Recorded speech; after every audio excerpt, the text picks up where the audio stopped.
They buried Declan Callahan on a Thursday morning in early April, when the ground had only just surrendered its frost, and the mud sucked at the gravedigger's boots like something hungry. The sky above the Cascade Range hung low and bruised, a ceiling of iron-gray cloud that refused to break, and the wind coming down through the valley carried the sharp mineral smell of snowmelt and rotting pine. Maeve stood at the edge of the hole they had carved into the earth, her hands folded in front of her fingers raw and red from washing his clothes one final time the night before. She had dressed him in his surveyor's coat, the one with the leather patches on the elbows worn smooth from years of kneeling on rock faces and river banks. And she had placed his brass compass in his breast pocket, because he had once told her that a man who could not find north was already lost even if he was still breathing. No one came except Reverend Josiah Crane, who read from Psalms in a voice that trembled not from grief, but from the cold that had settled into his 60-year-old bones and refused to leave. The other families of Elk Hollow stayed in their cabins. Some sent word through children that they were sorry for the loss, but could not spare the mourning, not with planting season threatening to arrive before anyone was ready. Others simply did not bother with the pretense. Declan Callahan had been a quiet man, a surveyor who spent more time talking to the dirt than to his neighbors, and his death from pneumonia after months of working in freezing rain was considered unfortunate but unsurprising. The valley, they believed, required a certain kind of toughness, and Declan, for all his intelligence, had lacked the fundamental stubbornness that kept a man upright in the wilderness.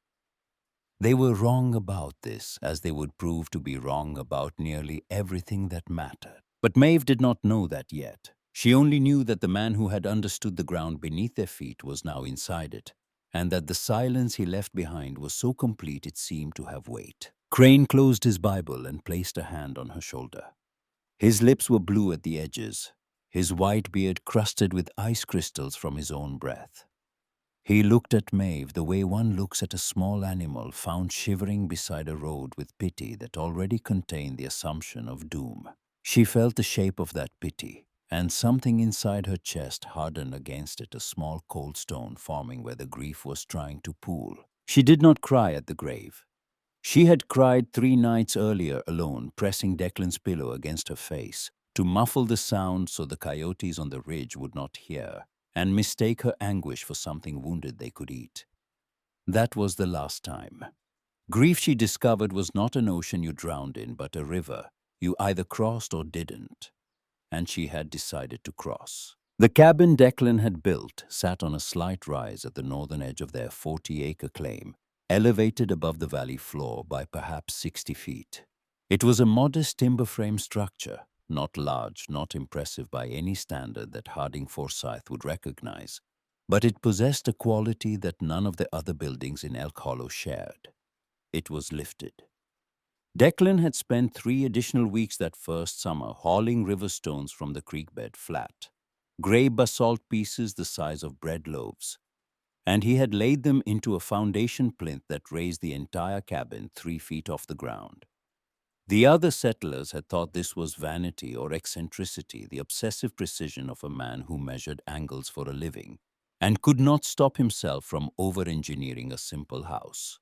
Harding Forsyth had ridden past on his chestnut mare during the construction and offered his opinion without being asked, his baritone booming across the clearing. "You are burning daylight on rocks, Callahan, while the rest of us are putting up walls. A house sits on the earth. That is what the earth is for." Declan had looked up from his work, pushed his wire-rimmed spectacles up his nose, and said nothing. He had learned early in his career that arguing with a man who confused volume for authority was like arguing with a landslide. You simply stepped aside and waited. Maeve found the journals 11 days after the funeral. She had been avoiding Declan's trunk, a battered oak chest with iron hinges that he had carried across 3 states, because opening it meant accepting that its contents were now artifacts rather than possessions, relics of a man rather than tools of a living one.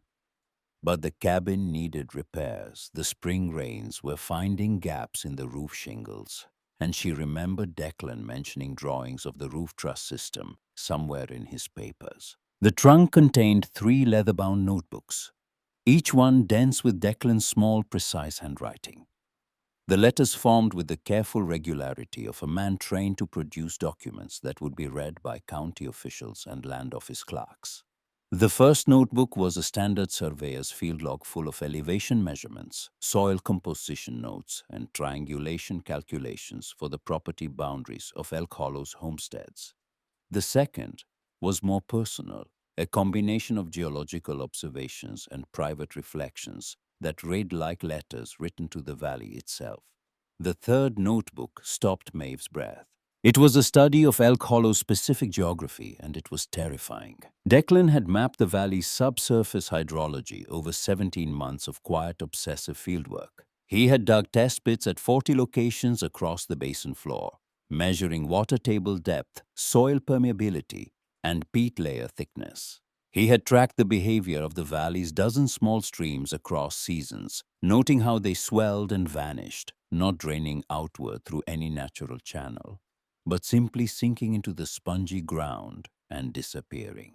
The valley his diagram showed with devastating clarity was a bowl, a glacial bowl with no drainage outlet ringed by impermeable clay hardpan on 3 sides and the mountain granite on the 4th.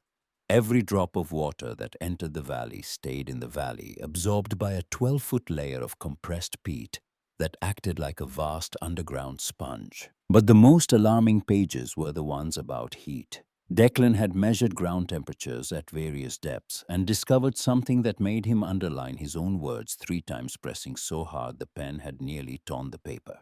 There was geothermal activity beneath the glacial till. Not dramatic, not volcanic, but a slow, persistent upward seep of warmth from deep rock fractures that kept the subsurface temperature significantly higher than the air above it. Under normal winter conditions, this was irrelevant because the frozen surface layer was thick enough to cap it. But if the surface thawed suddenly, if a freak warm spell broke the frozen crust during winter, the trapped warmth would react with the saturated peat and create what Declan called the devil's breath, a hyper-humid, oxygen-depleted microenvironment at ground level that was the perfect incubator for anaerobic fungal growth. He had written the words in capital letters boxed in ink on a page near the back of the third notebook. Do not build on the valley floor without elevation.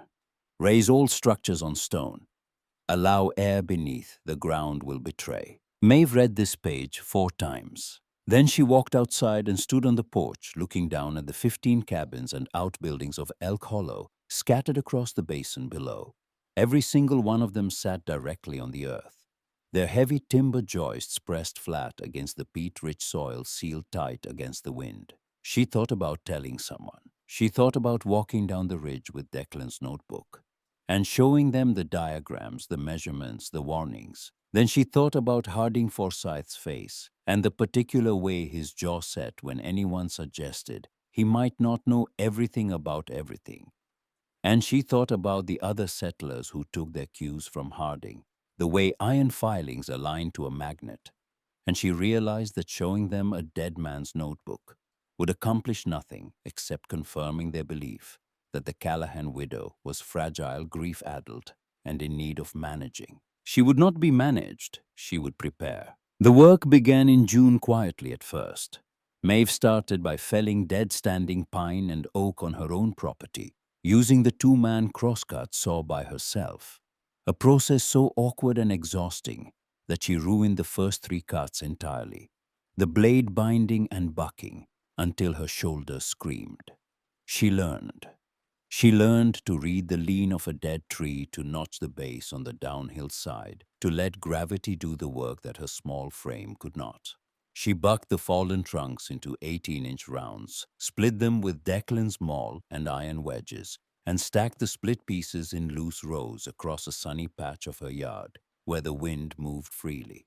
The wood needed to breathe, needed sun and air to begin driving out the raw green sap that made fresh-cut timber hiss and spit when it burned. By the end of July, she had accumulated a substantial pile of split wood, the pieces beginning to gray on their cut faces, the bark edges curling as moisture fled. She also discovered, wedged behind a false panel in the back of Declan's tool shed, 4 neat rows of seasoned firewood that he had cut and stacked the previous autumn. This was Declan's insurance wood that had been drying for a full year and a half, dense and light and so dry it rang like a bell when 2 pieces were knocked together. Maeve pressed her forehead against one of those perfectly cured oak splits and whispered a thank you to a man who could no longer hear it. The ropework on the pulley system took her 3 days to figure out, because Declan's diagrams assumed a basic knowledge of mechanical advantage that she did not possess.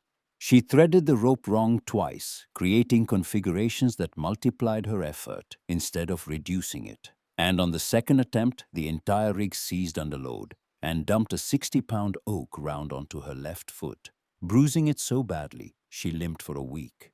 But by the first day of August, the system was working. The thick hemp rope ran over the iron hoist beam that Declan had installed above the hayloft doors of the attic. And when Maeve pulled with her full weight, the crude but functional block and tackle arrangement allowed her to lift logs that she could barely roll across the ground. The first morning, she raised a load of split oak into the attic. The screech of the rusted iron pulley cut across the valley like the cry of an enormous bird.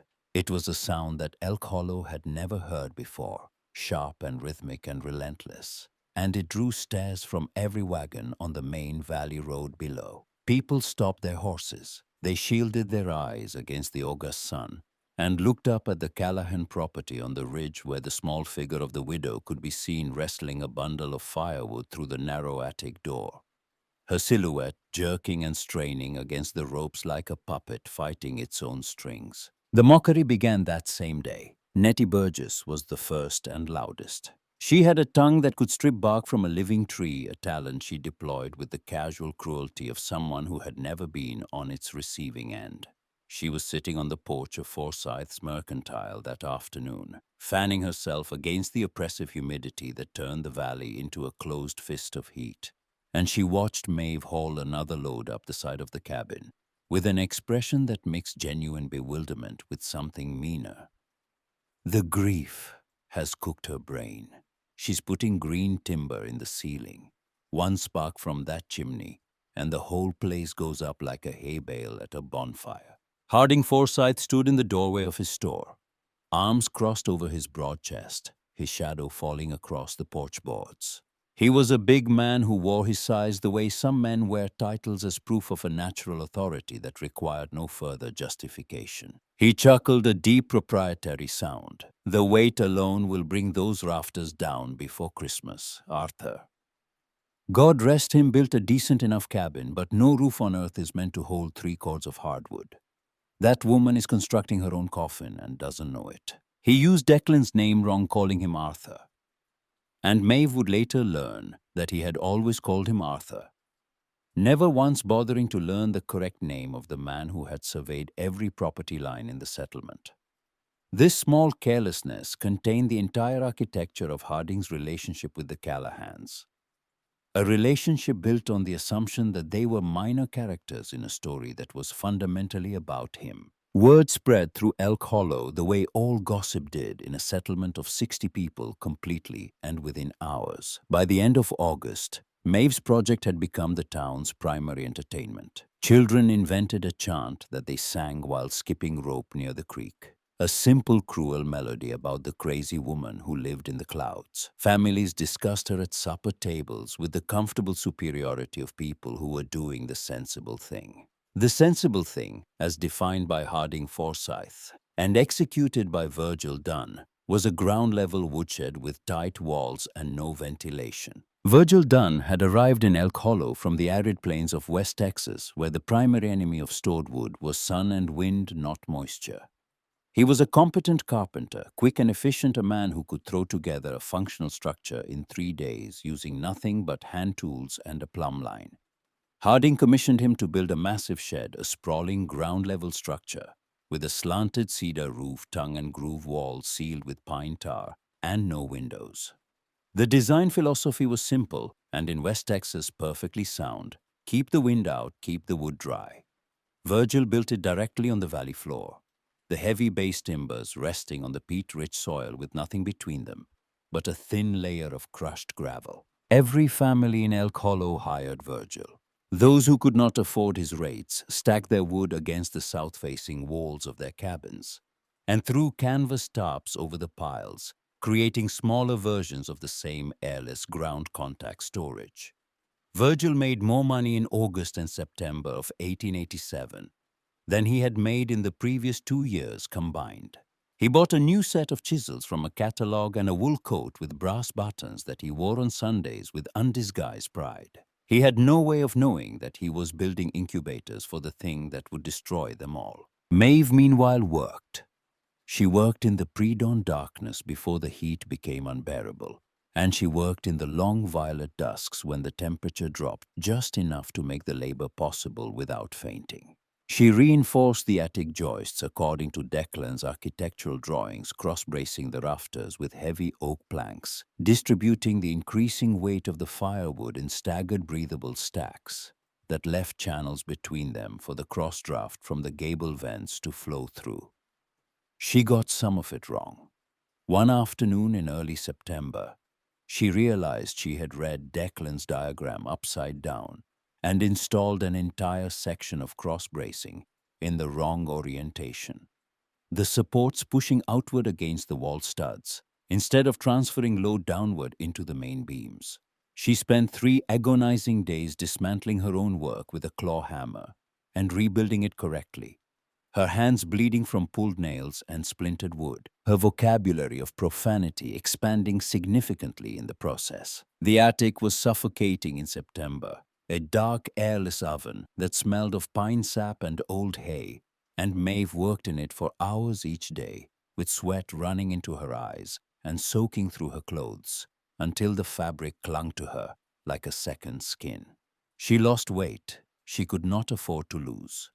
Her face thinned, her collarbones sharpened, and her gray eyes developed a permanent squint from working in dim light and reading Declan's small handwriting by candle flame each night, cross-referencing his construction notes with what she had built that day, looking for errors she might have missed. In late September, she hired Amos Pike. Amos was a presence on the margins of Elk Hollow, known but not known, seen but not engaged. He was 67 years old, whittled down to leather and wire by 2 decades of solitary living on the eastern rim of the valley, where the forest thickened into old growth and the light filtering through the canopy turned green and subaqueous. He trapped beaver, and Fox sold the pelts twice a year at the trading post 30 miles south, and otherwise kept entirely to himself. His cabin, which no one in Elk Hollow had ever been invited to see, was rumored to be half cave dug into the hillside and roofed with sod. He came to the mercantile once a month for salt tobacco and rifle cartridges, and he spoke to no one unless directly addressed. And even then his responses were so compressed they barely qualified as language. Maeve approached him outside the mercantile on a cold, bright morning when the first frost was silvering the grass. She needed help lifting the heaviest rounds, the dense oak pieces that weighed more than she did, and she was practical enough to know that stubbornness had its limits. She offered payment in smoked venison, which she had been curing in Declan's stone smokehouse since summer. Amos looked at her with pale blue eyes set deep in a face so weathered it resembled the bark of the trees he lived among. He said one word, a sound more like a grunt, shaped into approximate English: "Fine." He came to her property on 4 separate days in late September and early October, arriving at first light without greeting and leaving at midday without farewell. He worked the pulley with an efficiency that made Maeve's own efforts look comical, his wiry arms pulling with a steady mechanical rhythm that sent the heavy load sailing up to the attic door, as if the rope were connected to a steam engine rather than a human being. He did not speak during the work except once. It was the 3rd day. They were resting between loads, sitting on opposite ends of a fallen log, like 2 birds who had landed on the same branch by accident. Amos was looking down at the valley floor, where Virgil Dunn was putting the finishing touches on the Burgess family's new woodshed, hammering the last courses of tongue and groove siding into place, sealing it tight. Amos watched this for a long time. Then, without turning to look at Maeve, he spoke in a voice like gravel being dragged across sandstone. "Lost a cabin to white rot in '72. same kind of dirt. The words hung in the air between them, heavy with implication. Maeve turned to him, her mouth opening to ask a question, to ask 20 questions. But Amos was already on his feet, already reaching for the rope his back, a wall of silence that she knew better than to try to breach. He had offered the information the way a man might toss a coin into a well, a gesture that acknowledged something deep without any expectation of response. By early October, Maeve's attic held approximately 6 cords of firewood. 2.5 cords were newly split wood cut in June and July, split and sun-dried through August and September, then moved into the ventilated attic where the constant cross-draft from the gable vents continued the curing process. This wood was drying well, the bark edges pulling away from the sapwood, the cut faces turning from pale cream to light gray, but it was not fully seasoned. The other 2 cords were Declan's legacy wood, the supply he had cut and stacked the previous autumn, 18 months cured, and dry as bone. The remaining cord and a half was a mixture, some pieces older, some newer, all of it stored in the breathable stacked pattern that allowed air to reach every surface. 6 cords was generous for one person. It was enough to heat her modest cabin through the longest winter imaginable with surplus to spare. But it would not be enough for 30 people. This was a calculation Maeve had not yet made, because she did not yet know she would need to make it. The visit from Reverend Crane came in the second week of October, when the aspens on the high ridges had turned to hammered gold, and the first serious cold was settling into the valley, like a guest who intended to stay. Crane walked up the ridge path with his Bible under one arm, and his breath trailing behind him in thin white streamers. He was a man of genuine faith, not the performative piety that some frontier preachers used as currency. And his concern for Maeve was real, even if it was filtered through a paternalism so deeply embedded he could not see it. He had watched her labor all summer, with increasing alarm, convinced that she was working herself toward a collapse that would leave her helpless and alone when the snow came. He stood in her yard, squinting up at the attic where Maeve was visible through the open hayloft door, arranging the latest load of wood into its designated position. The sheer quantity of timber visible through that door made him uneasy. It looked like the inside of a lumber mill. Stacks of wood rising nearly to the ridge beam, all of it carefully arranged with the obsessive precision of someone following instructions she did not fully understand, but trusted completely. "Maeve, dear," he called up, shielding his eyes against the low autumn sun. "The Lord instructs us to be prudent stewards of our bodies and our homes. You are putting yourself at terrible risk. If the chimney sparks don't catch that wood, the weight will bring the roof down around your ears. Let us help you." Harding has offered to cover the cost of lumber for a proper ground-level shed out of Christian generosity. No one wants to see you struggle. Maeve leaned out of the loft door, wiping a streak of grime from her forehead with the back of her wrist. Her face was thinner than it had been in spring, the bones more prominent, but her eyes were clear and steady, and there was something in them that made Crane shift his weight uncomfortably. A directness that felt like being looked through rather than at. "Tell Harding I appreciate his charity, Reverend. But tell him to walk down to the creek and look at the willow roots. They are growing upward, climbing out of the soil, reaching for air. The ground is suffocating. I will keep my wood in the sky." Crane frowned, not understanding. "Willow roots grow toward water, Maeve, not away from it. That's their nature." Maeve shook her head slowly. "When the soil is so waterlogged that it contains no oxygen, even the willows cannot breathe underground. The roots surface to find air. Declan wrote about it in his surveys. It is a sign that the water table is dangerously high, and the soil chemistry has turned anaerobic. You can check for yourself. The roots along the south bend of the creek are 3 inches above ground and climbing." Crane had no frame of reference for this. He was a theologian, not a geologist, and the language Maeve used, waterlogged anaerobic water table, sounded like incantations from a discipline he had never studied and did not trust. He shook his head with the weary patience of a man who has exhausted his persuasive resources. He returned to town and reported to Harding that the widow was beyond reasoning with, that her grief had calcified into a kind of stubborn madness that no amount of Christian charity could penetrate. Harding nodded, unsurprised. He had already written Maeve off, filed her away in the mental category reserved for people who were irrelevant to his plans. The settlement collectively turned its back on her. She became a cautionary tale told over warm cider, as the evenings lengthened, a figure of fun, whose elaborate preparations were proof that solitude and sorrow had unhinged her mind. They said she was building a monument to her dead husband's paranoia. They said she would burn alive or be crushed by her own foolishness before the first real snow fell. They said these things loudly, confidently, with the unshakable certainty of people who have never been catastrophically wrong about anything important. Meanwhile, they filled their beautiful sealed sheds with neatly stacked firewood and congratulated themselves on their foresight. The wood sat on the ground, the walls held tight against the wind, and the settlers of Elk Hollow looked at the sky and felt ready. They should have been looking at what was beneath their feet. Amos Pike came through town one last time before the heavy weather arrived. It was late October, the sky the color of a fresh bruise, and he rode his mule to the mercantile to purchase his winter supply of salt and ammunition. While Nettie Burgess weighed out his salt inside the store, Amos stood on the porch and looked across the valley at the 12 woodsheds Virgil Dunn had constructed over the summer. They sat in a neat constellation across the basin floor, low and dark, and sealed their cedar roofs, already collecting the first wet leaves of autumn.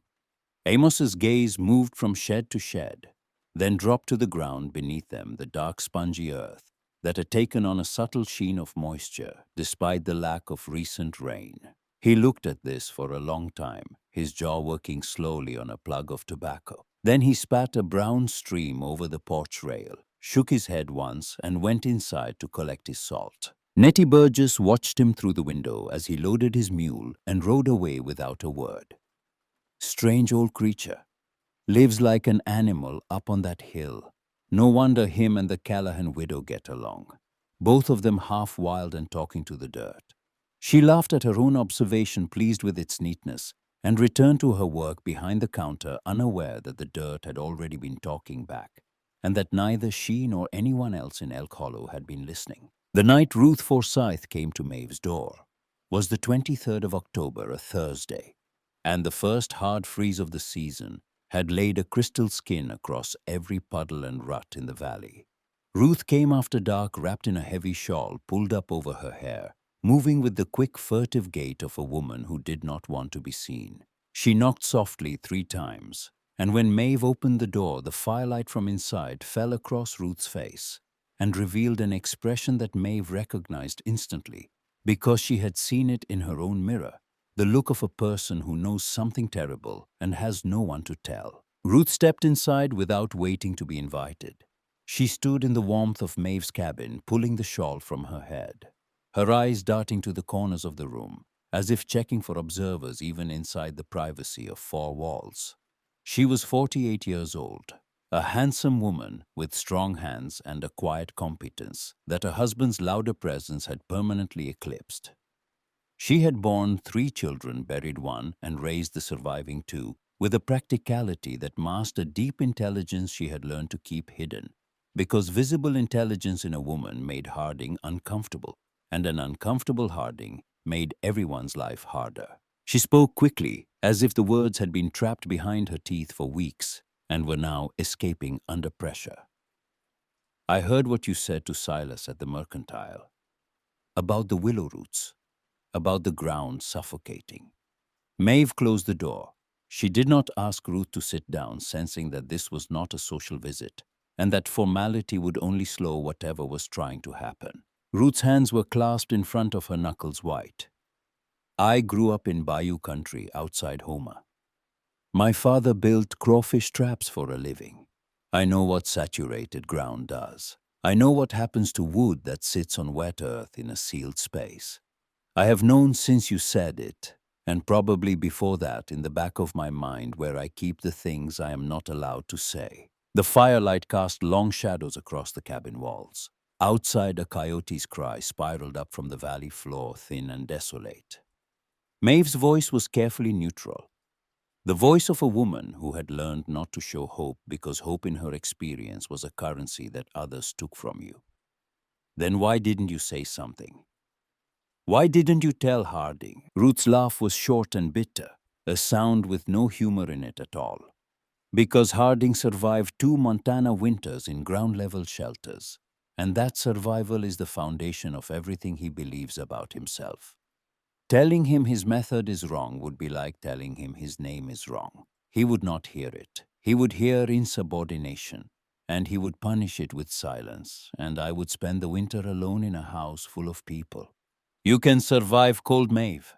I'm not sure you can survive being invisible to the person lying next to you. The two women looked at each other across the small room, across the gulf that separated a widow who had nothing left to lose from a wife who had calculated exactly what she stood to lose and decided she could not afford it.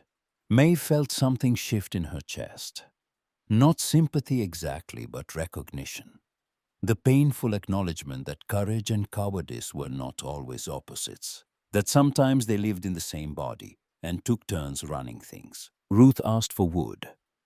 Just a little, she explained, half a cord enough to hide in the upper level of her own home, beneath old quilts and forgotten furniture. Insurance, she called it, a word that sounded like an apology for her own inability to fight openly. Maeve gave her the wood without hesitation, helped her load it onto the small handcart Ruth had brought, and watched from the porch as Ruth disappeared down the ridge path into the darkness, the cartwheels rattling softly over the frozen ground. When Ruth was gone, Maeve went back inside and sat beside the fire. She held Declan's third notebook in her lap, open to the page with the boxed warning, "Do not build on the valley floor without elevation. Raise all structures on stone. Allow air beneath. The ground will betray." She had been alone with this knowledge for 6 months. Now one other person shared it. A woman who believed the warning but was too trapped by the architecture of her own marriage to act on it publicly. Maeve closed the notebook and stared into the fire. The logs in the hearth were Declan's legacy wood, perfectly cured, burning with a clean, steady heat that threw no sparks and produced a sweet, resinous smoke. She thought about the shed sitting down in the valley, sealed tight against the wind, packed with green wood resting on wet earth. She thought about the journals and the devil's breath and the white rot that Amos Pike had mentioned once and never again. She thought about the winter coming down from the peaks like an animal descending toward prey. The fire popped once, sending a tiny ember spiraling up the chimney like a departing firefly. Maeve pulled her shawl tighter around her shoulders and listened to the wind begin to rise outside, pressing against the walls of the cabin. The Declan had built on stone, the cabin that breathed, the cabin that would hold. Below her in the darkening valley, the sealed sheds squatted on the suffocating earth, and inside them, the neatly stacked wood waited in perfect ignorance for the warmth that was already beginning to stir beneath the frozen surface, patient and invisible and hungry. The second week of November arrived not as a season, but as a betrayal. The wind shifted overnight on a Tuesday, swinging from the Arctic north to the subtropical south, with a violence that rattled shutters and confused the birds, sending flocks of juncos spiraling upward in disoriented clouds before dawn. By sunrise, the temperature had climbed 30 degrees, and by noon, it had reached an obscene 60, a wet, clinging warmth that had no business existing in a mountain valley in mid-November. The frozen ground, which had been locked solid for 3 weeks, began to soften. By the second day, it was spongy. By the fourth, it was weeping. A fog rose from the valley floor. Not the thin morning mist that burns off by 10, but a dense, suffocating blanket that tasted of copper pennies and decomposing vegetation. A fog so thick it erased the mountains and reduced Elk Hollow to a collection of dim shapes floating in gray soup. It pooled in the low places, filled the creek bed, until the water was invisible beneath it, and pressed against the windows of the cabins with the intimacy of something alive. The settlers had never seen anything like it. The older ones referenced Indian summers they had known in other places, warmer states, gentler landscapes, and Harding Forsyth seized on this explanation at the Sunday gathering with the confidence of a man who has never met a phenomenon he could not flatten into a familiar category. "A late blessing," he announced from the front of Crane's makeshift chapel, his baritone filling the room. The Lord is giving us extra days to seal our windows and bank our foundations. Make use of it. Winter will return soon enough. Maeve did not attend. She was standing in her yard with her boots sinking into ground that had been hard as flagstone a week ago and now yielded beneath her weight, like the skin of a rotting fruit. She knelt and pushed her bare fingers into the soil. It was warm, not the neutral temperature of thawed earth, but actively unmistakably warm, as if something beneath the surface were breathing heat upward through the peat. She pulled her hand out, and the hole she had made immediately filled with dark water that smelled of sulfur and iron. She went inside and opened Declan's third notebook to the pages she had bookmarked with strips of torn cloth. His description of the devil's breath was clinical. A geologist's language applied to a geologist's nightmare: geothermal flux trapped beneath glacial till released by sudden surface thaw, creating a warm anaerobic microenvironment at ground level. Ideal conditions for rapid fungal colonization of dead cellulose. He had listed the indicators: ground temperature, anomaly, mineral-scented fog surface water, with metallic taste root displacement in riparian vegetation. Maeve had observed every single one in the past 4 days. She climbed the ladder to her attic. The air up there was different, a separate world. The twin gable vents on either end of the roof space channeled a constant, gentle current of outside air through the stacked wood, and because the attic was elevated well above the valley floor, the air it drew was clean and cool, untouched by the swamp breath rising from the basin. She placed her palm against one of Declan's legacy oak splits. Dry. The surface was chalky with cured wood dust, and when she rapped it with her knuckle, it produced a sharp ringing note, the sound of timber that had surrendered every drop of its moisture. The newer wood, the pieces she had split in June and hauled up in August, was further along than she had expected. 5 months of air drying in a ventilated space had done its work. The bark was pulling away from the sapwood. The cut faces were pale gray, and although the very center of the thickest pieces still held some residual dampness, these splits would burn well, producing good heat with only moderate hissing from the remaining sap. Not perfect, but sufficient. She descended the ladder and walked to the edge of her property, where the ridge began its slope down toward the valley floor. From here, she could see the Burgess woodshed 100 yards below its sealed walls, dark with moisture. Its cedar roof sagging faintly under the weight of wet leaves that no one had bothered to clear, because no one imagined that a shed needed to breathe. The base timbers sat directly on the ground, and the ground around them glistened with a thin film of water that had no visible source. It was not raining. The earth itself was sweating. Inside those sealed boxes, a process was unfolding that no one in Elk Hollow understood or could see. The hypersaturated soil beneath the sheds was exhaling moisture upward through the thin gravel beds and into the floorboards. Because Virgil Dunn had designed the structures to be airtight, that moisture had nowhere to go. It condensed on the cold surfaces of the stacked firewood, forming a thin, wet film that coated every log, every split, every carefully arranged piece of winter fuel. The temperature inside the sheds, warmed by the same geothermal anomaly that was heating the soil, hovered in the high 50s. Dark, warm, wet, sealed, oxygen depleted. A terrarium designed by accident for the cultivation of exactly one organism. The weeping rot was a local fungal strain, a white mycelium that indigenous populations of the Pacific Northwest had known and avoided for centuries. It thrived exclusively in warm, stagnant, anaerobic moisture conditions so specific that it could lie dormant in the soil for decades, waiting for the precise combination of heat and humidity that triggered its explosive growth cycle.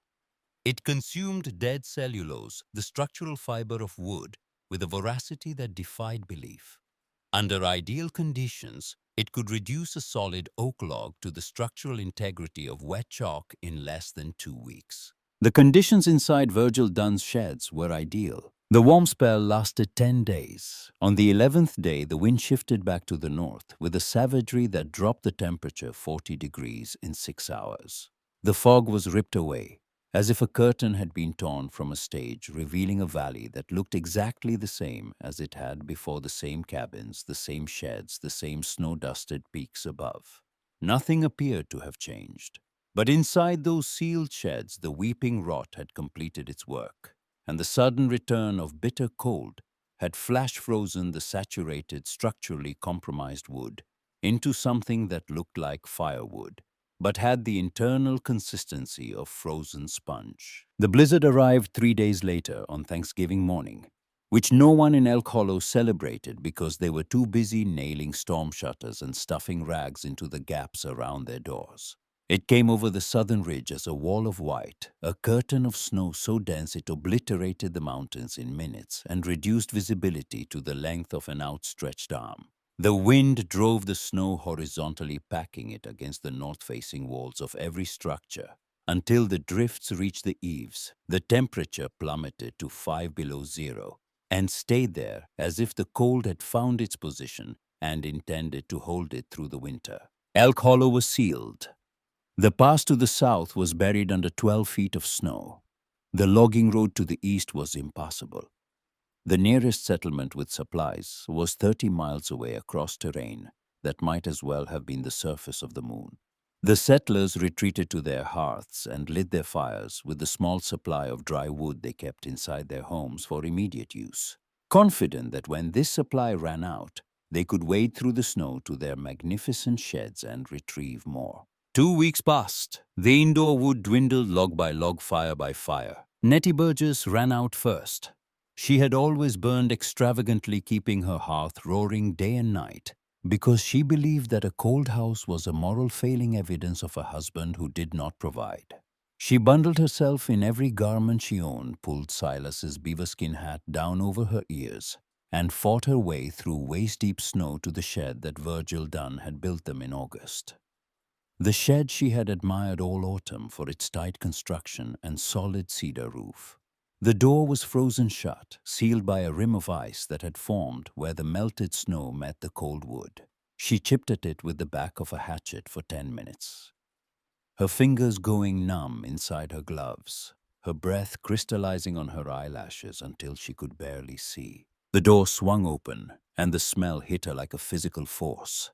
It was the smell of a root cellar that had flooded and been sealed for a month, sweet and sour and faintly chemical. The olfactory signature of massive organic decomposition, concentrated in an enclosed space. She gagged, turned her face into the wind for a clean breath, then raised her lantern and looked inside. The neat geometric stacks of oak and pine that Silas had spent 2 full days arranging in September were gone. In their place were sagging, formless mounds of grayish-white material that bore no resemblance to wood. The mycelium had consumed the logs from the inside out, replacing the rigid cellulose fibers with a network of fungal threads so dense it had its own texture. A wet, fibrous mush that looked like bread dough mixed with ash. The sudden freeze had locked this mush into shape, preserving the rough outline of the original logs while destroying every quality that made them useful as fuel. Nettie reached out and touched the nearest piece, a chunk of what had been a premium white oak split 20 inches across. Her fingers did not meet resistance. They sank through the bark, through the sapwood, into the center of the log, as if it were made of wet powder. The wood collapsed around her hand with a soft crunching sound, and when she pulled her fingers out, they were coated in a gray paste that smelled like vinegar and death.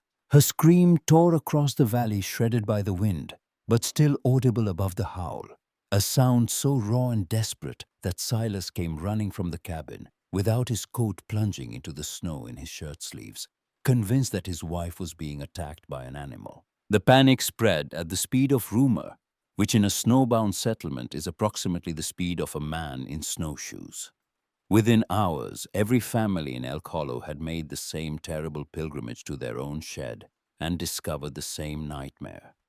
Harding Forsyth stood in the doorway of his massive structure, the building he had commissioned first, and praised loudest and stared at 5 cords of ruined wood.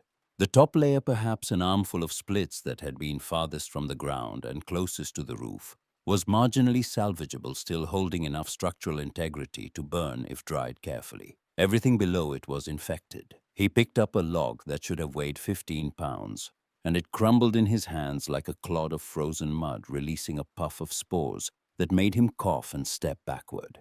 He tried to burn one of the compromised pieces in his hearth. It produced no heat. It produced a thick, acrid yellow smoke that extinguished the flames around it and filled his parlor with a stench so foul that Ruth had to open the windows in 20 below weather to make the air breathable. Virgil Dunn locked his doors. The pounding started before nightfall, fists hammering on his cabin walls. Voices shouting accusations he could hear through the chinking between the logs. He sat on his floor with his back against the door, his new wool coat with the brass buttons wrapped around his shoulders, and he burned his carpentry scraps one piece at a time, the curled shavings and offcuts from a summer of profitable work that had built the instruments of everyone's destruction. He did not answer the door. He did not sleep. Amos Pike appeared at the Mercantile the following morning, materializing out of the blowing snow like a specter. The store had become an impromptu crisis center. A dozen men crowded inside, shouting over each other, their breath forming a collective cloud beneath the low ceiling. Harding was trying to organize a salvage operation, proposing that they pool all remaining burnable material and ration it across the settlement. Silas Burgess was demanding that Virgil Dunn be held accountable for the design of the sheds. Reverend Crane was praying audibly in a corner, his eyes closed, his lips moving with a speed that suggested he was trying to reach God before the cold reached him. Amos stood in the doorway, snow crusting his shoulders, his ancient rifle hanging from one hand. He waited until there was a momentary lull in the shouting, the kind that occurs when everyone runs out of breath simultaneously. And into that silence he dropped three words with the flat finality of stones landing on a coffin lid. Weeping rot, white fungus. Then three more quieter, almost to himself. Lost my cabin 72. He turned and walked back into the storm. Silas Burgess stared at the empty doorway, a terrible comprehension dawning across his broad face. The old man knew, and he never said a word. Harding looked at the floor. Ruth, standing at the back of the room near the fabric bolts where she always stood, looked at her husband's bowed head and said nothing, because there was nothing to say that would not also be an accusation. 3 days passed. The temperature dropped further, reaching 15 below on the third night, a cold so aggressive it cracked the glass in two of the Mercantile's windows and froze the ink in Crane's writing desk. The settlers burned what they could find. Harding took an axe to his dining table, a piece of furniture he had freighted across 400 miles of wilderness at considerable expense, mahogany with dovetail joints and hand-carved legs. It burned fast and hot and was gone in 4 hours. Chairs followed, then the wardrobe, then the decorative molding he had installed around his parlor windows to demonstrate that civilization existed even at the edge of the known world. Each piece burned with a bright, desperate flame and then vanished, leaving only ash, and the realization that furniture is a finite resource and winter is not. On the fourth morning, Harding Forsyth put on 2 bearskin coats one over the other and stepped into the snow. He was joined at the crossroads by Crane, whose lips had turned the color of a bruise, and Silas Burgess, whose hands were shaking inside his gloves from a combination of cold and something closer to terror. They did not speak to each other. There was nothing to discuss.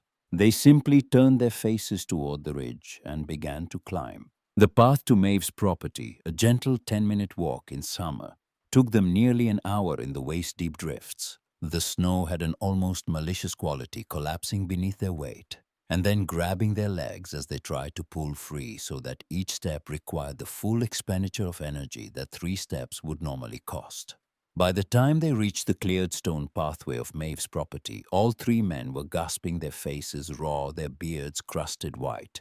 Harding's famous voice was reduced to ragged wheeze. They noticed the heat before they reached the door. It radiated from the heavy oak planks like warmth from a living body, melting the snow that clung to their boots the moment they stepped onto the porch.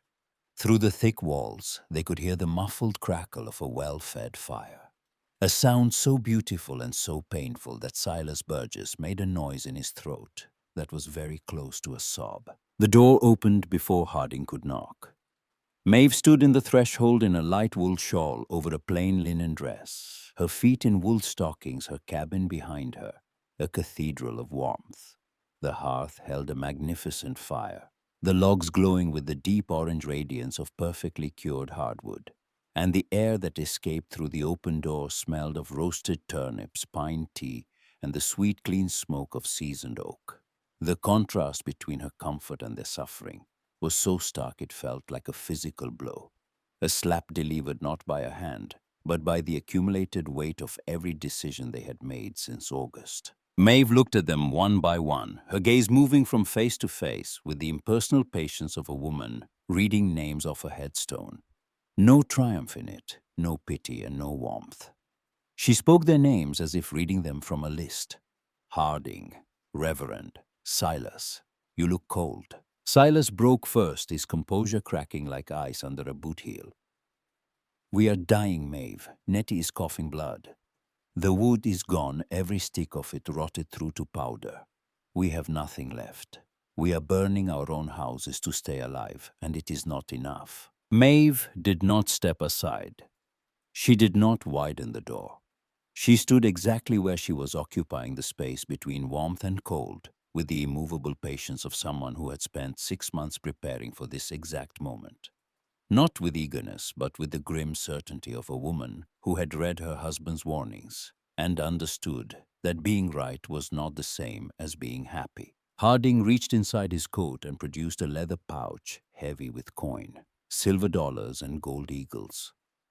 His emergency reserve, the wealth he kept close to his body, because a man's money was a man's power, and power was the last thing you surrendered.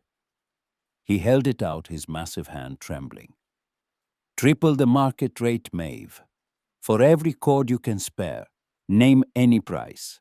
You have enough wood in that roof to heat every cabin in the valley, and still have surplus come March. Maeve looked at the pouch. Then she looked at Harding's face, at the desperation carved into features that had never before worn any expression other than command.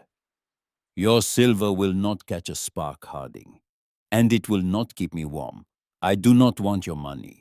Harding's jaw tightened, a reflex of the old irritation flashing through his desperation like lightning through fog. Then what blankets, flour we can barter? Anything. I want the deed to the grist mill. The words fell into the space between them and detonated silently. Crane closed his eyes. Silas's mouth opened, but no sound came out. Harding stared at her as if she had requested his right hand. The gristmill was the economic engine of Elk Hollow's future, the structure around which Harding had built his vision of the town's growth. It represented not just wealth, but identity, the physical proof that he was the man who had brought civilization to this valley. Asking for it was not a negotiation.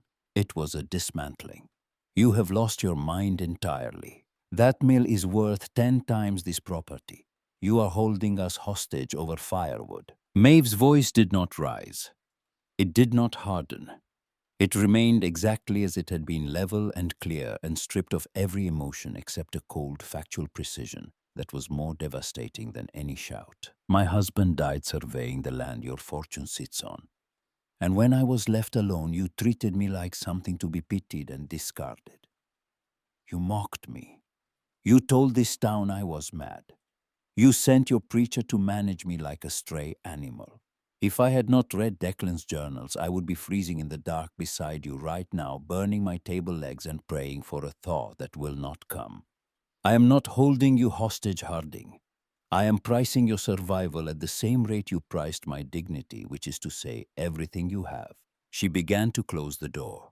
The diminishing wedge of golden firelight narrowing across the frozen porch was the most terrifying thing any of the three men had ever seen. Worse than the rot, worse than the cold, because it was warmth choosing to withdraw. Silas lunged forward, catching the door's edge with both hands. His eyes were wild, stripped of every pretense. Give her the mill, Harding. My wife is dying. You can build another mill in the spring, but Nettie will not see spring if we go back down that hill without fire. Give it to her now. Crane placed his hand on Harding's shoulder, and when he spoke, his voice carried the quiet gravity of a man who had spent his life studying the architecture of human failure. Pride is the coldest fuel there is, Harding. It produces no heat and it burns forever. Harding stood on the porch of the woman he had dismissed, diminished and derided for 6 months. and he felt the foundations of his self-regard crack with the same sickening sound that his dining table had made when the axe split it for the fire. He looked at the roaring hearth behind Maeve, then out at the valley where his town was slowly crystallizing into a frozen graveyard. The veins in his neck swelled. His breath came in short, furious bursts that froze into small clouds of impotent rage. Fine. His voice was barely a whisper. The famous baritone collapsed to a husk. The mill is yours. We will draw papers in the spring. Maeve shook her head. Reverend Crane will write the transfer now. He always carries paper and ink for his sermon notes. We will do this at my table by my fire with my pen, and you will sign before you touch a single log of my wood. Crane looked startled, but nodded, reaching into his coat and producing the leather folio he carried everywhere, a habit of decades. He stepped inside the cabin, sat at Maeve's kitchen table, and with hands that shook from the sudden warmth flooding back into his frozen fingers, he drafted a deed of transfer in his careful ministerial script. The ink was warm, kept liquid by its proximity to the hearth. Harding entered the cabin, last his enormous frame filling the doorway. His eyes unable to stop moving toward the fire, toward the heat he craved with every cell of his freezing body. He stripped off his leather glove. His hand was white, the fingers stiff, the knuckles cracked and bleeding from the cold. He took Crane's pen and signed his name at the bottom of the document, and the scratch of the nib against the paper was the sound of power changing hands in Elk Hollow permanently and without possibility of reversal. May folded the document, placed it in Declan's trunk, and closed the lid. The wood is in the attic. I have rigged a timber slide from the loft door. You will pull the logs down yourselves and load your own sleds. I will not break my body for your survival. The distribution began that afternoon and continued for 3 days. Maeve stood at the attic window, unlatching the heavy shutters, and slid the cured logs down a makeshift chute of planks, while the men of Elk Hollow waited below with a heavy wooden sled. The wood emerged from the attic like artifacts from a tomb, each piece dense and dry and resonant, so different from the putrid mush in their sheds that several men simply stood and stared at the first logs to come down, turning them over in their hands, tapping them, smelling them, unable to reconcile the perfection of this timber with the ruin of their own. But Maeve did not simply hand out fuel and retreat. She attached conditions that restructured the social order of Elk Hollow as thoroughly as the rot had restructured their firewood. Families would consolidate. 2 or 3 households per hearth, sharing heat, sharing food, sharing the cramped indignity of living in someone else's home. She assigned the groupings herself, pairing families based on the size of their cabins and the efficiency of their stoves, rather than social standing or personal preference. Harding, Forsyth, and Ruth were assigned to share the Burgess cabin, a structure half the size of their own home, placing the wealthiest man in the valley under the roof of his blacksmith. Harding's mouth, opened to protest, met Maeve's gaze and closed again without producing a sound. That night, alone in her cabin for the first time since the distribution began, Maeve sat at her kitchen table and performed the arithmetic she had been avoiding. 6 cords of wood, 30 people, 3 to 4 months of winter remaining, possibly more if the spring thaw came late. She had studied Declan's notes on fuel consumption. A well-insulated cabin with an efficient stove burned approximately half a cord per month in severe cold. With families consolidated, she was heating roughly 10 hearths. 5 cords per month at minimum. She had 6 cords total. The numbers did not work. They did not come close to working. She had enough wood to keep the town alive for 5 weeks, perhaps 6, if she imposed brutal rationing. The winter would last at least 12 more. She was short by half a deficit so enormous that no amount of conservation could bridge it. She sat with this knowledge in the silence of her cabin, the fire she had built to comfort herself now seeming obscene in its generosity. And she understood for the first time the difference between saving people and sustaining them. She had done the first. She had no idea how to do the second. She began cutting her own ration that night, adding an extra blanket to her bed instead of an extra log to the fire. The reckoning between Harding and Ruth came 3 days after the consolidation in the cramped main room of the Burgess cabin, where 4 adults now lived in a space designed for 2. Ruth had carried her hidden wood down from the upper level of their own home before they abandoned it, a half-cord of perfectly dry oak that she loaded onto a handcart and delivered to the communal pile without explanation. Harding watched her stack it beside the Burgess hearth, each piece as clean and cured as the timber from Maeve's attic, and a terrible suspicion crossed his face like a shadow passing over open ground. Where did that come from? It was not a question. It was an accusation shaped like a question, and Ruth heard the difference. She straightened from the woodpile and faced her husband in the dim firelight of a room that was not theirs, in a life that was no longer organized around his authority. Maeve gave it to me in October. I asked her for it because I knew the sheds were wrong. The silence that followed was not empty. It was full-packed with implications that expanded in Harding's chest like ice forming in the cracks of a boulder. Nettie Burgess, huddled in the corner under 3 blankets, suddenly found the floor fascinating. Silas stared at the fire. "You knew." Harding's voice was a whisper from a throat that had once commanded rooms. "You knew since October, and you said nothing." Ruth held his gaze with an expression that contained both grief and relief. The grief of a wound finally being opened after months of festering, the relief that the knife was at last doing its work. "I knew since the day Maeve told Silas about the willow roots at the mercantile. I knew because I grew up standing in water, Harding. I knew because my father's traps rotted every spring in the bayou, and he had to build new ones every autumn. And I recognized what Maeve was describing, the way you recognize your own name spoken in a crowd. But I also knew that you would not hear it from me. Not because you are cruel, because you are certain. And a certain man does not hear warnings. He hears challenges and he punishes them." Harding sat down heavily on the Burgess family bench, a piece of furniture that would have been beneath his dignity to sit on a month ago. The firelight played across his face, and for the first time the other people in the room saw something they had never seen there before. Not anger, not command, not the granite certainty that had organized their entire community around his will. They saw bewilderment, the expression of a man who had just discovered that the most dangerous thing he had ever built was not a woodshed on bad ground, but a silence around his own wife. He did not speak for the rest of the evening.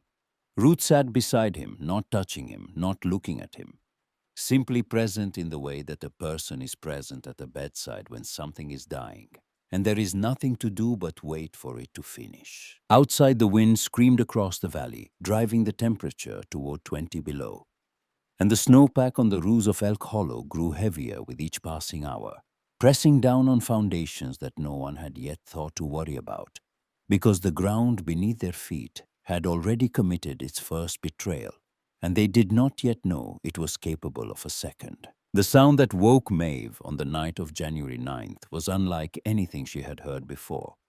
It began as a single percussive crack, sharp and enormous. The sound a frozen lake makes when it splits, and then it elongated into a sustained groan of tearing wood that lasted 5 full seconds. A sound so agonized, it seemed to come from something alive.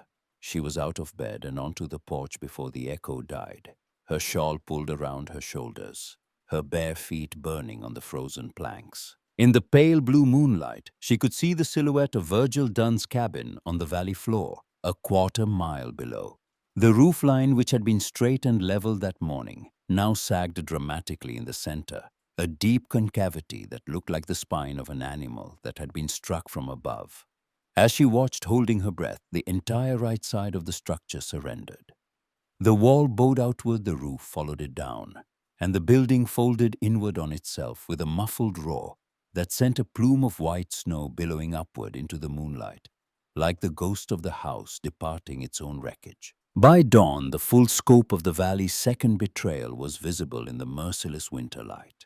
The false thaw in November had not merely infected the firewood sheds, it had saturated the entire basin floor, pushing warm moisture upward through 12 feet of compressed peat and into the foundational timbers of every structure built directly on the ground. The settlers had constructed their homes using the same philosophy Virgil Dunn had applied to their sheds. Heavy sill beams laid flat on the earth floor. Joists resting on those beams, the entire weight of the building pressing downward into soil that had been quietly digesting the wood from below for 2 months. The unprecedented snowpack on the roofs, 4 feet deep and growing with each successive storm, added a crushing vertical load to structures whose skeletons were already compromised. The combination was mechanically inevitable. The only variable was sequence. Virgil's house had collapsed first because he had built it fastest using lighter framing to save costs, and the rot had eaten through his thinner joists before reaching the heavier timbers of the older cabins. But the others were following. The morning after Virgil's collapse, Silas Burgess went to his own cabin to retrieve blankets he had left behind during the consolidation. He stepped through the front door, and his right foot went through the floor, as if the planking were made of damp paper. He fell to his knee, his leg dangling into the crawl space below, and when he pulled himself out and looked down through the hole his boot had made, he saw the underside of the floor joists furred with the same white mycelium that had devoured their firewood, a dense fibrous mat that glowed faintly in the darkness beneath the cabin, like something phosphorescent growing on the floor of a cave. He ran back to the Burgess cabin where the 4 of them were sheltering. And the words came out of him in a breathless tumble that made Nettie sit up from her blankets, and Harding rise from the bench where he had been sitting in silence for 3 days. The joists. The rot is in the joists. My entire floor is mush. If the snow hadn't stopped the wind, I would have felt the draft coming up through the boards a week ago. By noon, 4 men in snowshoes had checked 6 of the remaining occupied cabins. The results were identical in every structure built flush to the valley floor. The sill beams were soft, the floor joists compromised to varying degrees.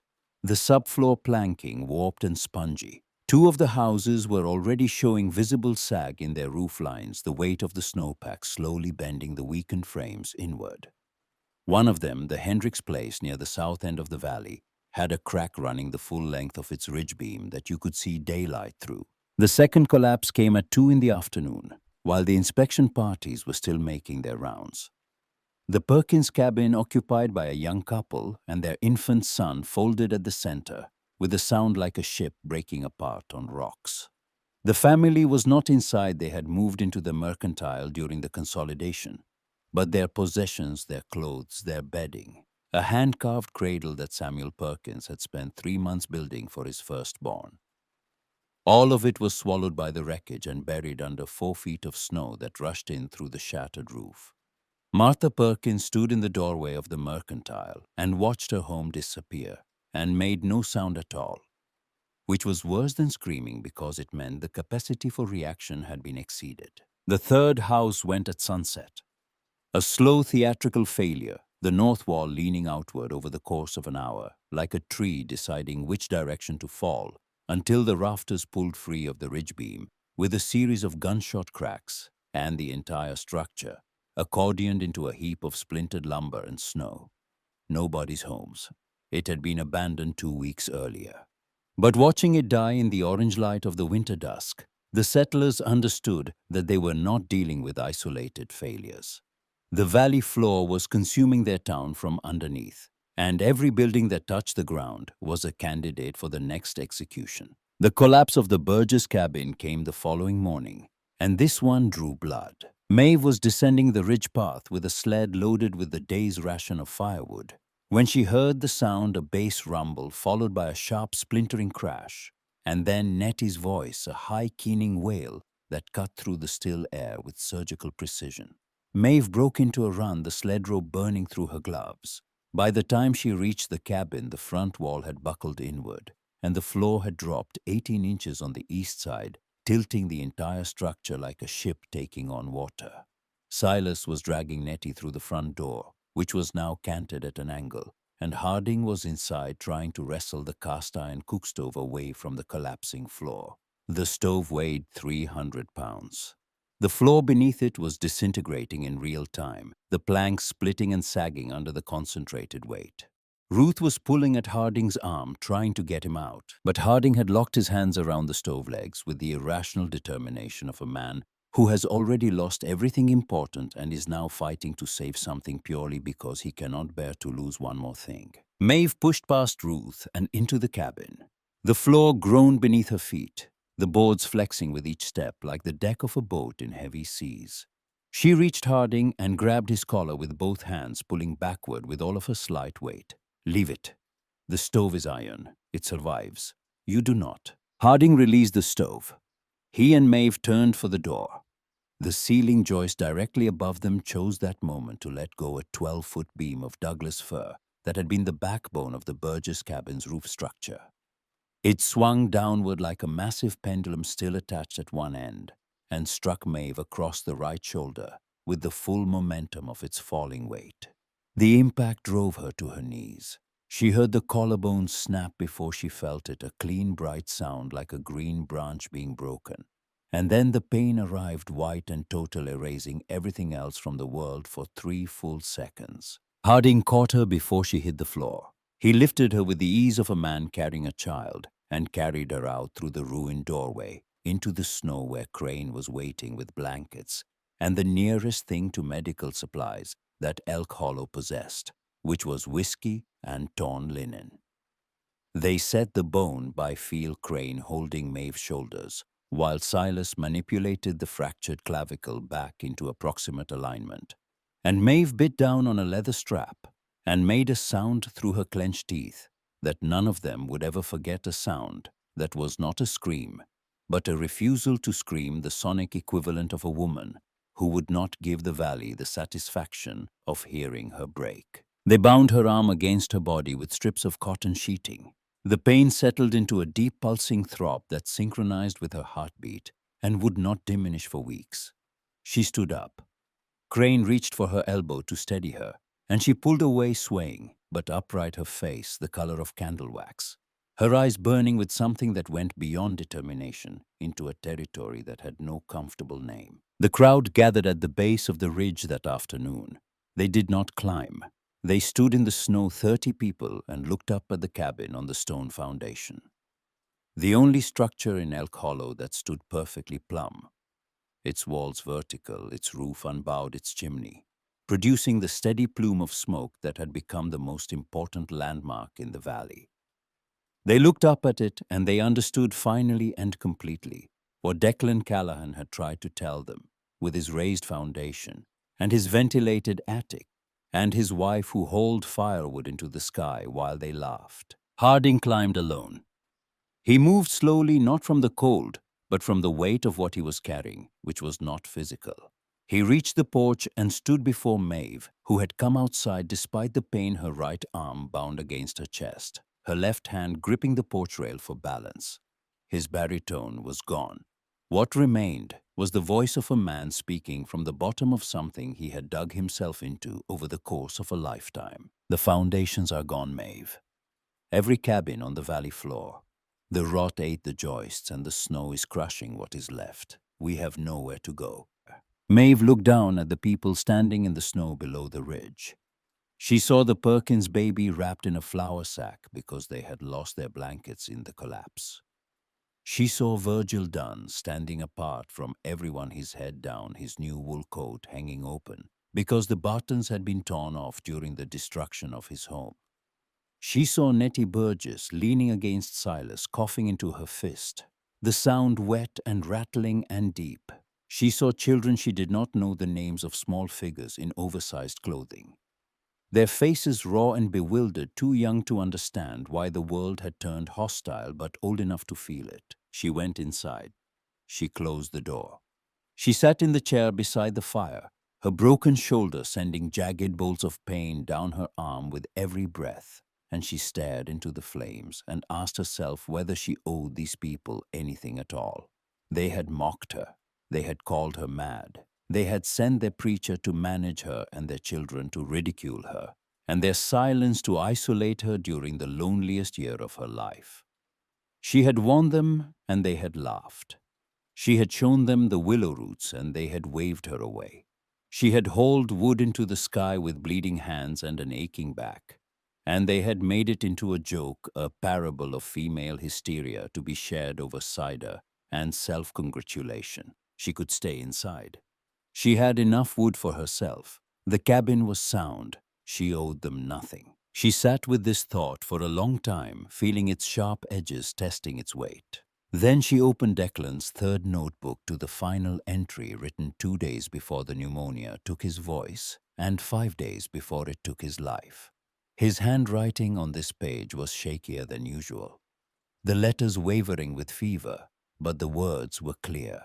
The valley will kill anyone who builds wrong, but if they build right, it will sustain 100 families for 100 years. Do not keep what I learned locked in a trunk, Maeve. Knowledge hoarded is knowledge wasted, and a warm house means nothing if you are the only one in it. She closed the notebook. She pressed her good hand flat against the leather cover and breathed. Then she stood and opened the door. The barn is built on stones, same as the house. The lower stalls are empty. The hayloft beams are sound. Bring your stoves, bring your blankets, bring your children. The sigh that moved through the crowd below was almost visible, a collective exhalation that formed a brief cloud in the frigid air before the wind took it. But hear me clearly. When spring comes, we do not rebuild the way you built before. We build on stone. We raise the floors. We let the ground breathe beneath us. You will follow Declan's designs and you will follow my direction. That is the price, Silas Burgess answered from below, his voice cracking on every other word, tears freezing in the creases beside his eyes.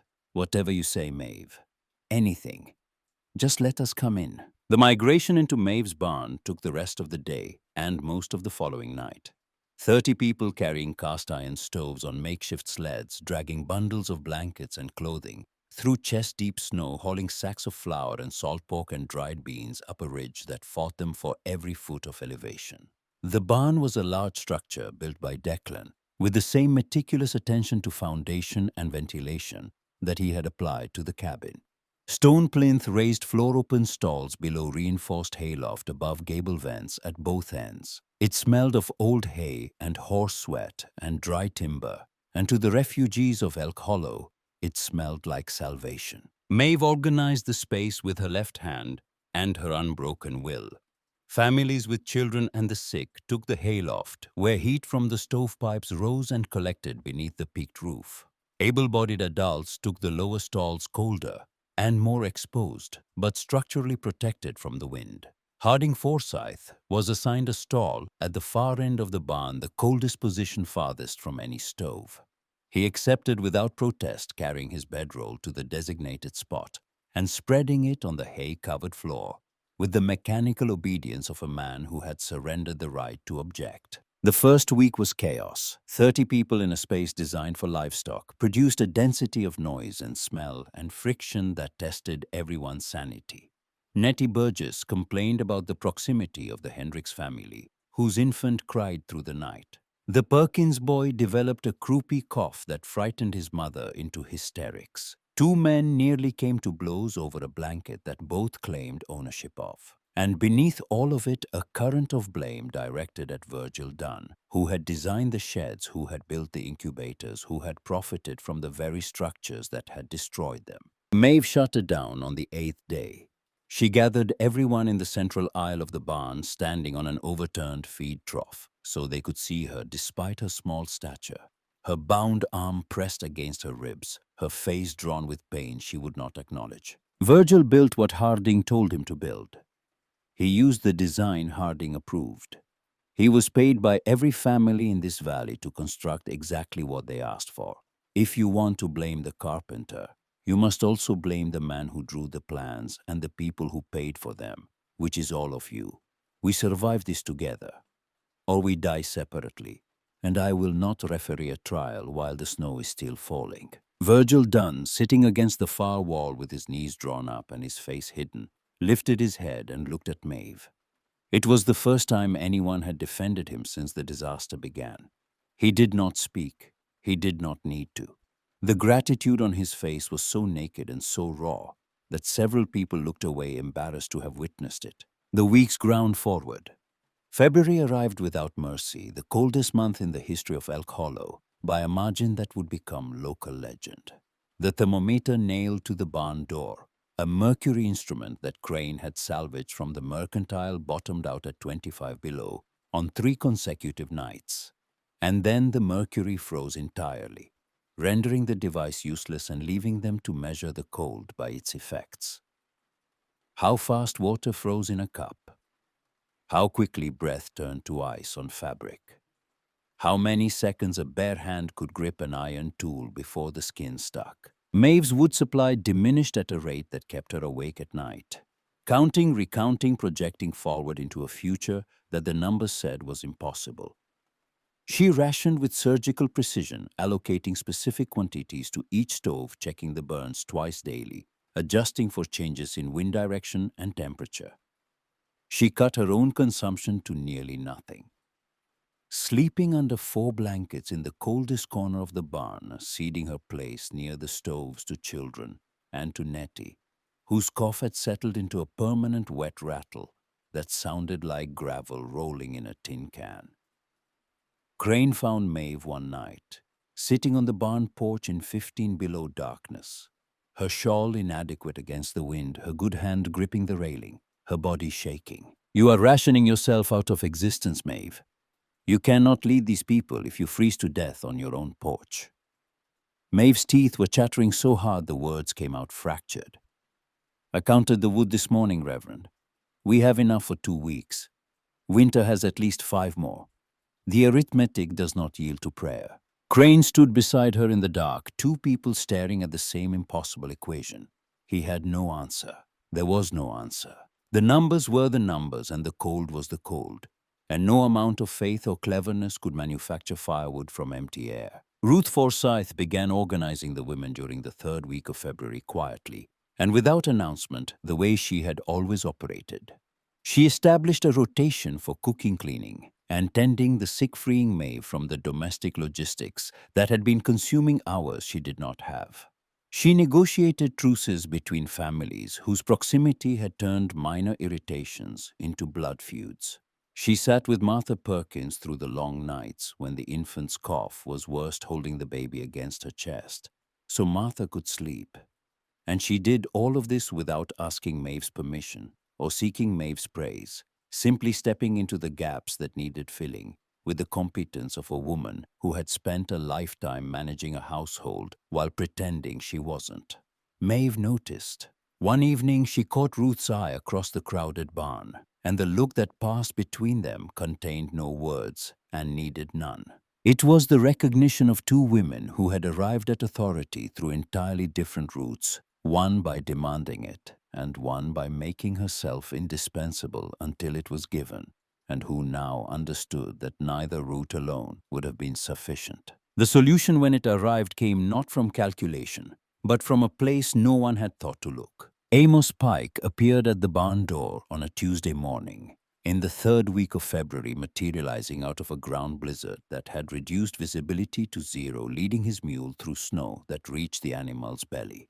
Strapped to the mule's back and loaded onto a crude travois dragging behind it was approximately 1 cord of firewood, dense old-growth fir and cedar that had been seasoning in Amos's hillside cabin for years. Wood so dry it was almost weightless, each piece cut to uniform length, with the obsessive precision of a man who had nothing to do with his winters except perfect his woodpile. He did not enter the barn. He unhitched the travois, untied the bundles, and stacked the wood beside the barn door with the efficiency of someone performing a task he had already decided on and wished to complete before his resolve weakened. Maeve came out, her arms still bound, her face gaunt from weeks of self-imposed deprivation. She stood beside him while he worked, not helping, because she could not simply present. When the last piece was stacked, Amos straightened and looked at her. His face was windburned and ancient, and closed the face of a man who had organized his entire life around the principle of not caring about other people, and was now violating that principle with every piece of wood he unloaded. "I don't like people, Maeve." He spoke to the woodpile rather than to her. "Never have. Most of them are loud and wrong about everything. And they want you to be loud and wrong alongside them, or they treat you like you're broken. But there are children in that barn, and they did not choose to be born to fools, and I cannot sit on my hill and listen to the wind, knowing they are in there shivering because their parents were too proud to look at the ground they were standing on. He retied the mule's lead rope. Maeve spoke his name once. Amos. He stopped his back to her, 1 foot already in the stirrup. She did not say thank you because she understood that gratitude would embarrass him, and because the word was insufficient for what he had done. Instead, she said the only thing that mattered. Come spring, I could use someone who knows this land, someone who looks at the ground instead of the sky. Amos did not turn around, but he paused, and in that pause there was something that might have been the beginning of a different kind of life, one he was not yet ready to accept. He mounted the mule and rode back into the whiteout without looking back. The cord of Amos's wood, combined with what remained of Maeve's supply, bought them 3 weeks. It was not enough. In the first week of March, with the wood down to a 4-day supply, Maeve made the decision she had been dreading. She ordered the men to begin dismantling the upper floor of the barn's hay storage area, removing the plank flooring board by board and feeding it to the stoves. Samuel Perkins grabbed her good arm.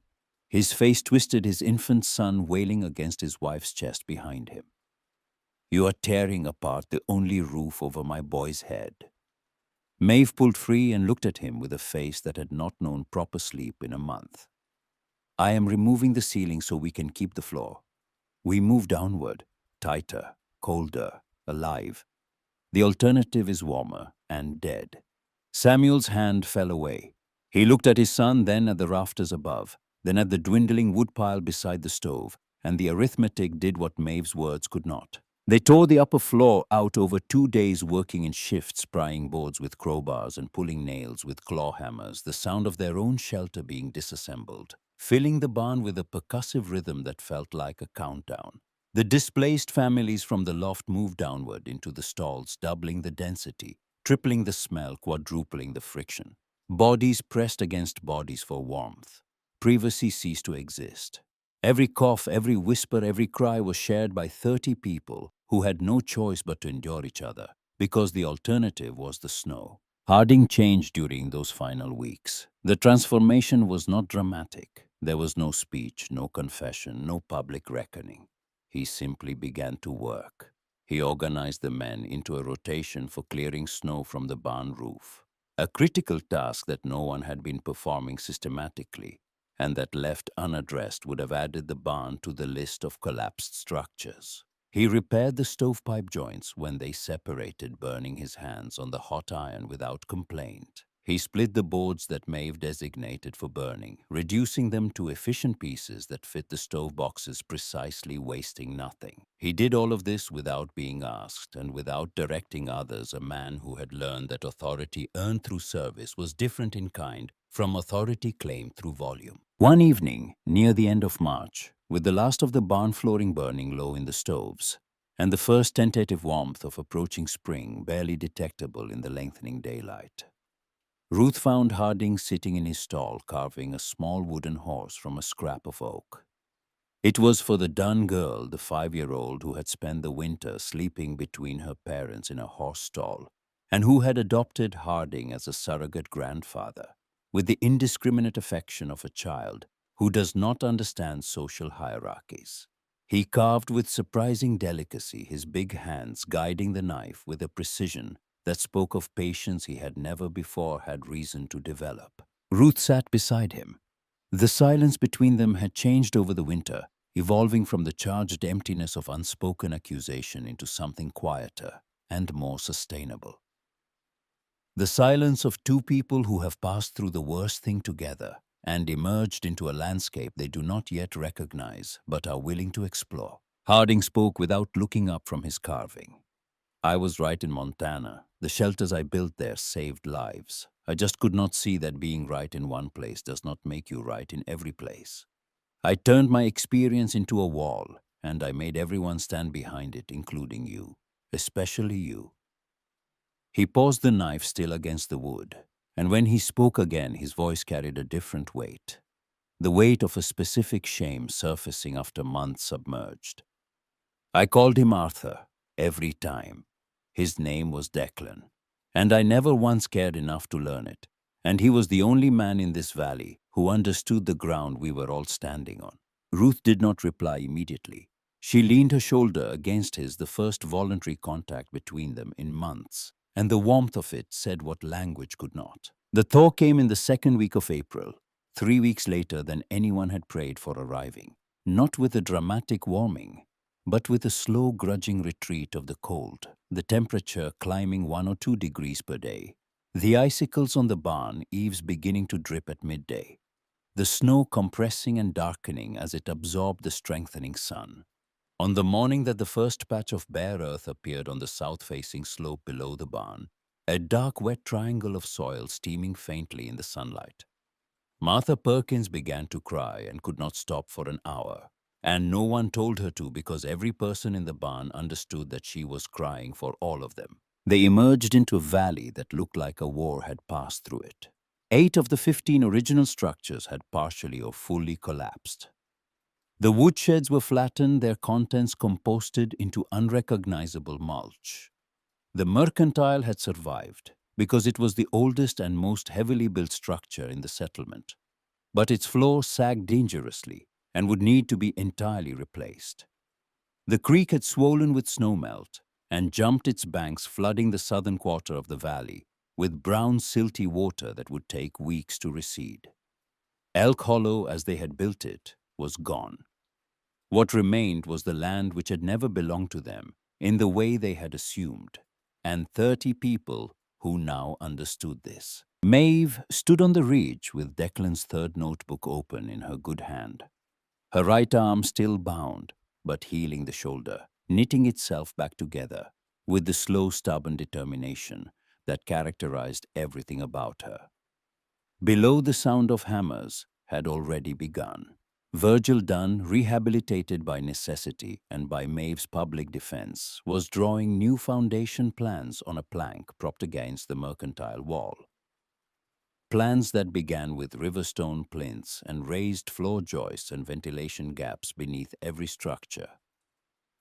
He drew them left-handed because his right hand had been frostbitten during the winter, and 2 fingers were still numb. But he drew them with a care and a humility that his summer work had entirely lacked. He was building to survive now, not to profit. The gristmill stood at the center of the valley, its heavy stone walls and massive water-wheel foundation having weathered the winter better than any wooden structure. It belonged to Maeve now, legally and irrevocably, and she reopened it in late April when the creek flow was strong enough to turn the wheel. She did not raise prices. She did not use her ownership as leverage. She operated it as a utility, a community resource that happened to have her name on the deed, because she understood something that Harding was only beginning to learn, that power used to punish is just another form of the arrogance that had nearly killed them all, and that the only authority worth holding is the kind that makes itself unnecessary. On a warm morning in early May, with the apple trees on the ridge beginning to show the first pale buds of the season, Maeve placed Declan's 3 notebooks on the workbench in the mill office. She left them open. Anyone who wanted to read them could. The surveys, the geological observations, the warnings about the devil's breath and the weeping rot, and the treacherous geography of the valley they had chosen to inhabit, all of it was available now. Shared knowledge rather than private advantage. She ran her fingers across the last page of the 3rd notebook, the page with Declan's final shaky entry, and then she walked outside into the sunlight. Amos Pike was on the trail above the mill, moving south along the tree line with his mule and his rifle, and the unhurried gait of a man who had been walking alone for so long it had become a form of fluency. He stopped when he saw Maeve. She stood in the mill doorway, her arm finally free of its binding, her hand resting on the doorframe. They looked at each other across 50 yards of new grass and old stumps. 2 people who had seen the same thing coming and had responded in the only ways their natures allowed. One by preparing and one by retreating, and both of them had been right, and both of them had been incomplete. Amos touched the brim of his hat, a gesture so small it might have been the wind. Then he turned and walked into the tree line, and the shadows took him, and he was gone. Elk Hollow would not see him again. But the cord of wood he had carried through a blizzard on the back of a mule would be remembered in the valley for longer than any sermon Crane ever preached, because it was the purest distillation of a truth that the winter had taught them all that survival is not a solo act, no matter how badly you wish it were, and that the ground beneath your feet will tell you everything you need to know if you are willing to get on your knees and listen. The water wheel turned, the mill groaned to life, and in the valley below, on foundations of riverstone, the new Elk Hollow began to rise.